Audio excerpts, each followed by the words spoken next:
Oh man, Juno's phone is vibrating. Really? His phone is vibrating? Like, you can hear the phone vibrate while he's holding a separate phone, but you can hear another phone vibrating.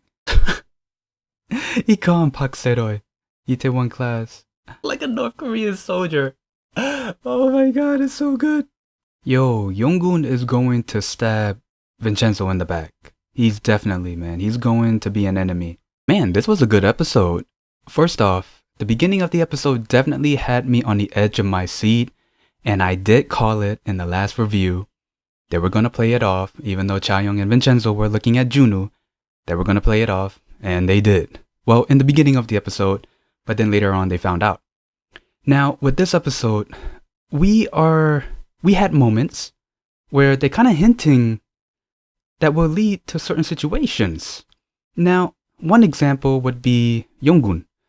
Now, he was the one that filed the report on the temple for being a corrupted temple. Since Vincenzo is putting all of his time in the fight with the big boss, he's not putting his time in getting the gold, and that was the reason why he was in Korea in the first place, for the gold. So since Yeong Oon was a little upset, he decided to do things on his own, which made Vincenzo a little bit upset. And we saw how he was upset since he put his hands on Yeong Oon and kind of hurt him a bit. So that may lead to Yeong Oon backstabbing Vincenzo. I mean, we know the phrase, today's friends could be tomorrow's enemies. And for Han Seok and Seok, we knew that these two were together. And I had a feeling that these two were going to team up and try to get rid of Junwoo. And I was right. We were just waiting for them to be on the same mindset. And at that point of their meeting, they were. Because both of them said they want to get rid of him. And Seok, he was like, "Are you serious about this?" And he was trying to get Han Seok on the same page as him. He wasn't screaming at him. He wasn't saying, "Hey, you should be the CEO and not him." Well, he did say it before, but he wasn't saying that towards him. He was trying to persuade him in a way for him to agree to the point where, okay, we're doing this. We're going to get rid of your brother. If we get rid of him, our problems are over and you'll be the CEO of the company. And just watching the trailer, it looks like that those two are going to team up with Vincenzo to get rid of Junwoo, in exchange that Vincenzo leaves Han Seok and his company alone. Now, I want to know how far that team up is going to last, because I have a feeling that's not going to last long. Considering that Han Seok is slowly becoming a little bit crazy, he could be our second crazy boss at this point. Now, the third moment that may lead to another situation is with the tenants. Now, with Midi spying on Yeong Oon and Vincenzo, she definitely knows that Yeong Oon filed the report on the monks. Now, she could have a misunderstanding. That could happen, that she may think that it was Yeong Oon and Vincenzo filing the report on the monks. And I mean, if Midi decides to tell the truth to everyone, that could lead to a distrust. I have a feeling it could be. I mean, we're only on episode 11. There are 20 episodes left. There could be a distrust between Vincenzo and the tenants. Now, at the beginning of the episode, well, at first, we thought that they finally knew that Junwoo is the real boss.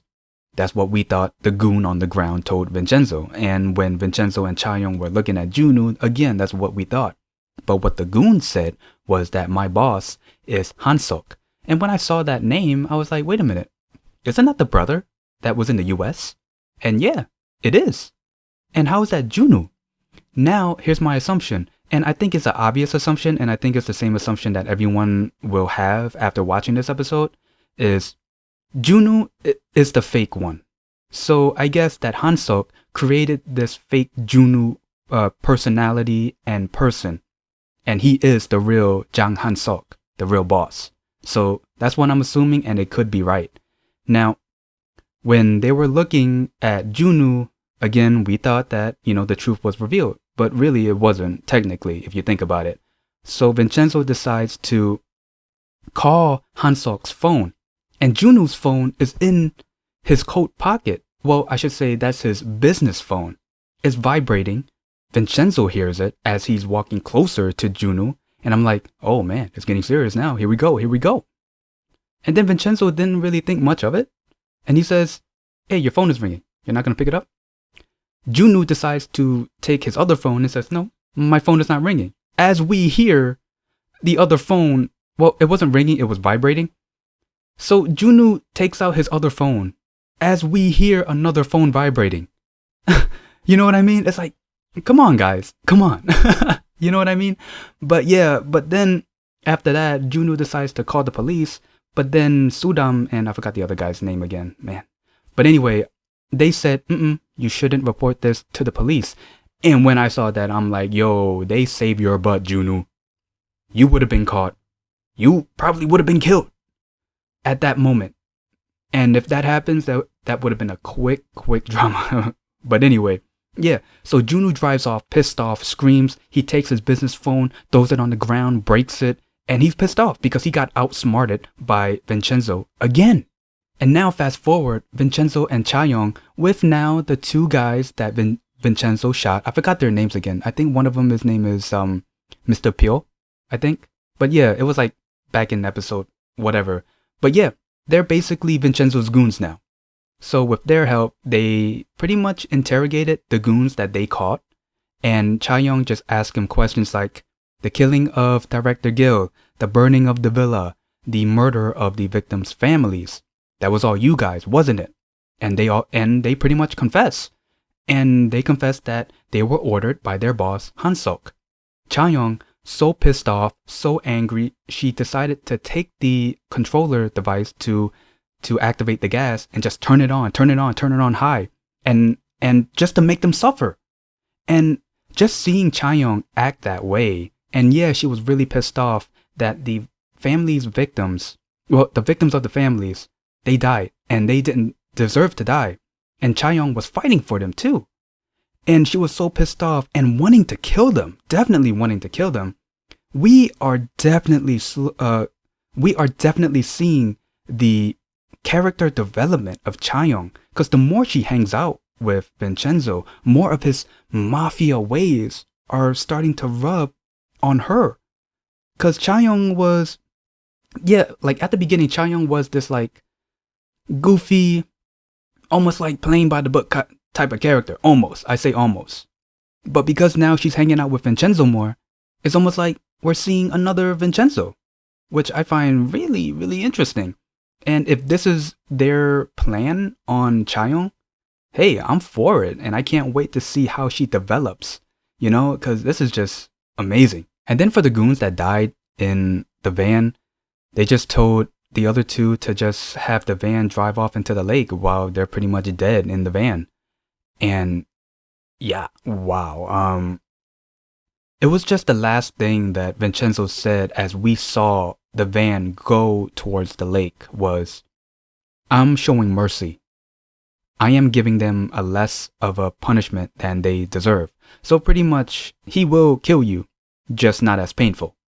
And again, wow. And then we get a scene where Vincenzo was visiting his mom. I want to see more scenes between these two because, first off, Vincenzo grew up without a mom. And he was abandoned as a kid, we know that. And in the last episode, or I think 2 episodes before that, Vincenzo had a guess that maybe his mom abandoned him because she knew she didn't have much time left and she didn't want to die on him. And it turns out to be true. And the mom was really, really giving up on herself at this point. And as Vincenzo was trying to tell her, don't give up on yourself, she cries. And man, that was really heartbreaking to me. And I don't know, I just get the vibe from his mom that I think she knows. I think Yu-chan might have told her before he died. Yeah, there's a possibility, and I think it's true. Yeah, I think she knows. Oh, and again, I want to see more scenes between these two because, I mean, it's mother and son. They haven't been together since who knows how long. And I want to see more scenes with these two before she actually passed. Now let's get to the part where the tenants were playing Mafia. And what's funny is that Vincenzo was chosen to be the Mafia. Well, it was him and the other girl, but still, it was kind of funny. So as they were playing the game, they were trying to find out who was the mafia. Everyone was, well, first off, most of the tenants were pointing at Vincenzo. I'm like, hey, that's unfair. But anyway, yeah, everyone was pointing at him. Da, da, da, da, da, da. What's funny was between Choruk and Sunam, I think that's his name. Yeah. So Choruk is played by the actor who was in Crash Landing on You. So he points at Sunam and says, you know what? That Seroy wannabe. That Seroy wannabe. He called him Park Seroy.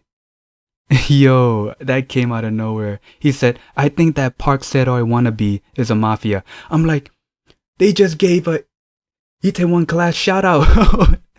One of my favorite dramas, by the way. One of my favorite dramas. And then Sunam was like, well, you look like a North Korean soldier. I'm like, Crash Landing on You.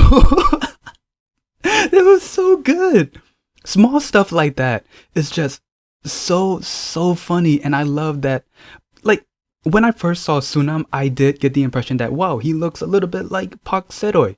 And I can't believe that they called it out, which is pretty hilarious. And then having Sunam call out Churuk as a North Korean soldier because he played one on Crash Landing on You was so hilarious, so good. And then as they were playing Mafia, Vincenzo gets arrested for blackmailing, murder, being part of an Italian mafia. So now that the tenants know that he's part of a mafia, which pretty much scared some of them because some of them have been talking down on him sometimes, aka the clothes guy. I forgot his name again, but the one that, you know, he was a tough guy in the last episode. But yeah, he was a little bit embarrassed after that. But yeah, he gets arrested. But yeah, it was definitely Myung-gi.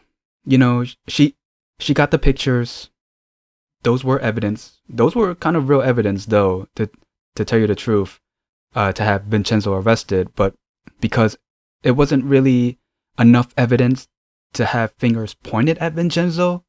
So yeah, it was that type of situation. But then Ki-seok came in.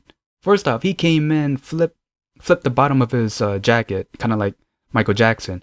And the way he walked towards Vincenzo and the